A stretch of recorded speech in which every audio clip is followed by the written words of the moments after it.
For this lab, the robot was set up as a wall follower using a PID controller and a IR sensor to sense the wall. The IR sensor is pointing diagonally outward at the front left corner, and that's so that it can detect both a wall to the side and also a wall in front of it, because it needs to know when to turn. The PID gains were determined somewhat at random at first and then refined to get the appropriate behavior. As you can see, there isn't excessive oscillation and the robot stays generally the same distance away from the wall the entire time.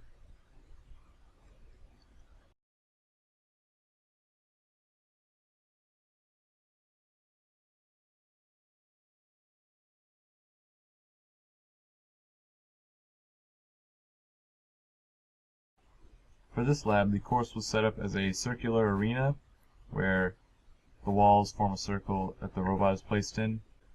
The robot is outfitted with a ping sensor, which uses sonar to determine distance, and it is mounted on a servo, which you can see the ping sensor is the blue sensor at the top of the robot in the front. Unfortunately, this isn't shown in the video, but the first thing that the robot does to initialize itself in the arena is to spin around in a circle while trying to find the minimum distance away from a wall. And it does that so that it can find the closest wall so that it can back away from it.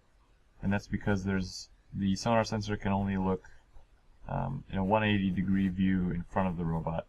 So we don't want the robot to run into a wall, so we make it find the closest wall and then back away from it first.